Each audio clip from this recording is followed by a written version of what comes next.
How Mad Jack led a commando raid playing bagpipes under German fire December 27, 1941.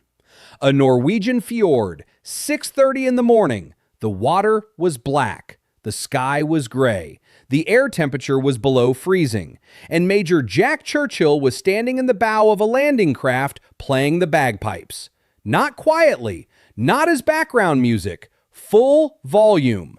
March of the Cameron Men, a Scottish war tune that had been played before charges for 200 years. The pipes screaming across the water, the drone carrying over the sound of the engines, the melody competing with the distant rumble of naval gunfire. Behind Churchill, crammed into the landing craft, 105 British commandos were preparing to assault a German-held island called Malloy.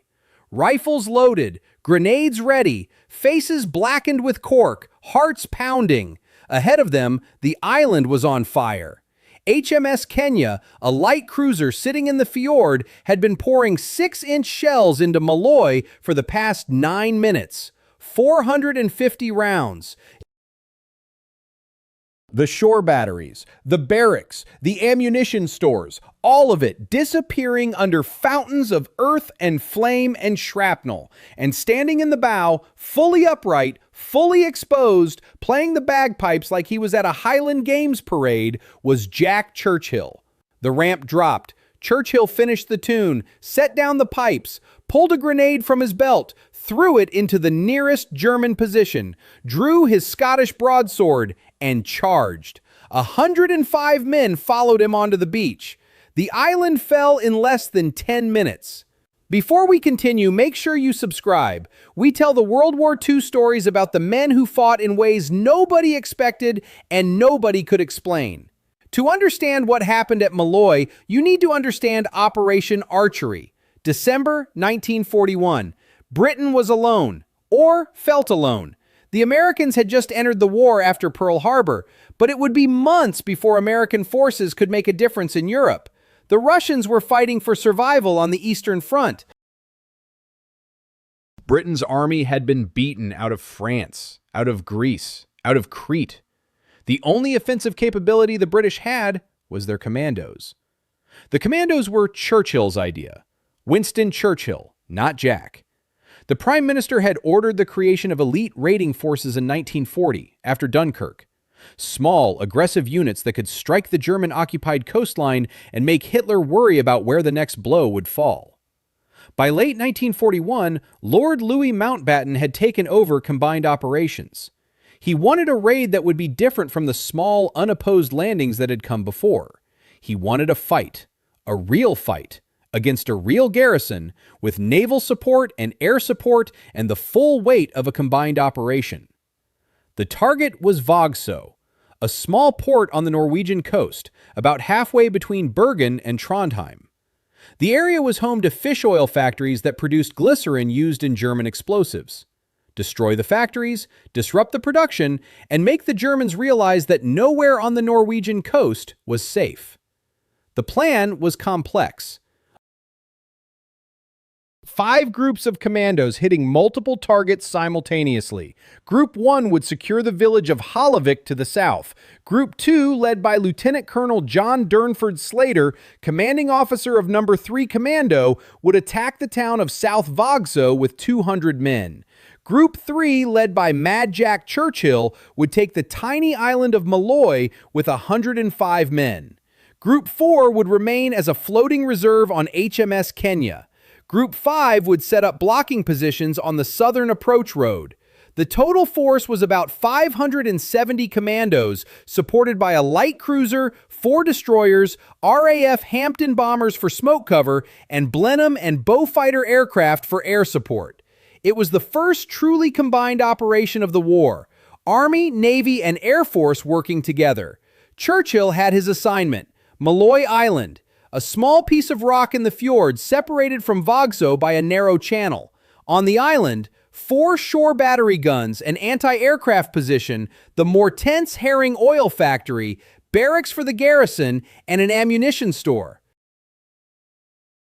The garrison was German troops who had been rotated from the Eastern Front for rest, Not fresh recruits, experienced soldiers.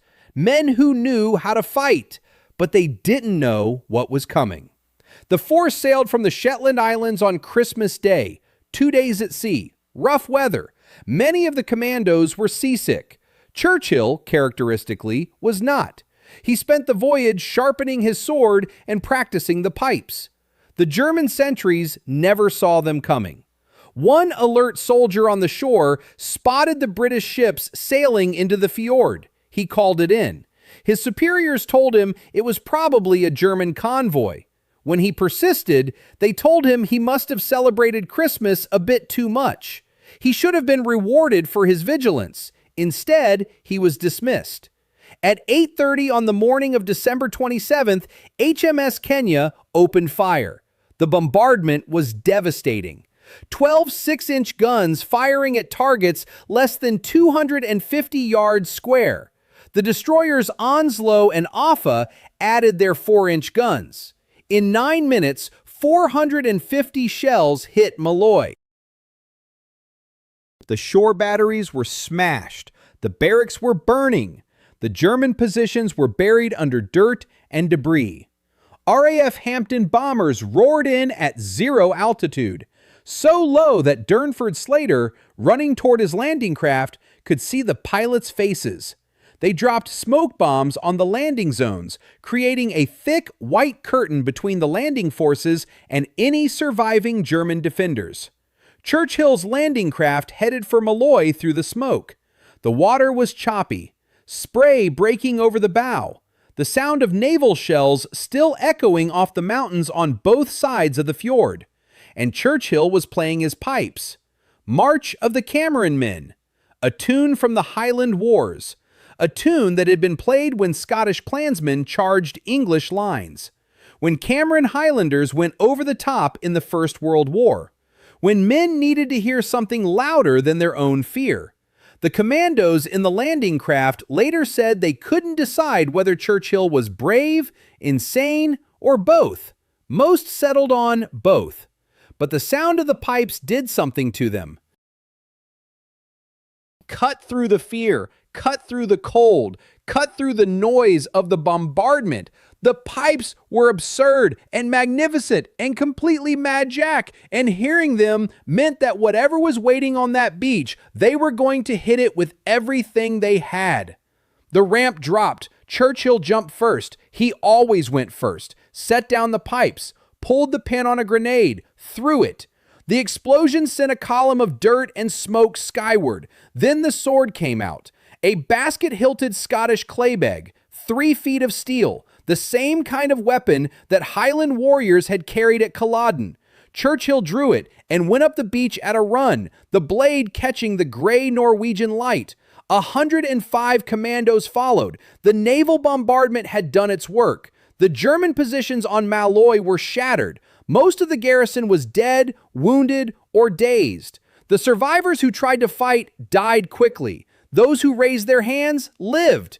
Churchill led his men across the island in a sweep, building to building, position to position, the sword in his right hand, revolver in his left. Captain Peter Young's 6th Troop took the eastern side. Captain Sandy Ronald's 5 Troop took the west. They moved fast, clearing each position, collecting prisoners, destroying anything of military value. The 4 guns of the shore battery were captured intact. The crews were dead or surrendered. The barracks were burning. The ammunition store was detonated by the demolition teams. The Mortense herring oil factory was set on fire. Thick black smoke rose into the gray sky, visible for miles. The German commander of the island garrison was captured, along with about 15 of his men. And, in a detail that seems too absurd to be true, but is confirmed in multiple accounts, 2 women described in the official reports as comfort women, 1 Norwegian, 1 Belgian, who had been living with the garrison commander. 1 German soldier tried to disarm Captain Peter Young during the sweep. Young killed him. The report noted it without elaboration. Those men of the island garrison who tried to fight died quickly. The island was secure in less than 15 minutes. 105 men, one sword.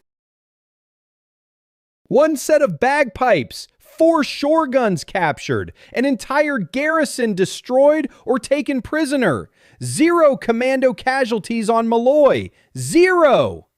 Then Churchill got a call for help. Across the narrow channel, in the town of South Vogso, Durnford Slater's Group 2 was in trouble. The fighting in town had turned fierce. The German garrison troops, experienced men from the Eastern Front, were fighting house by house, street by street, using every building as a strong point.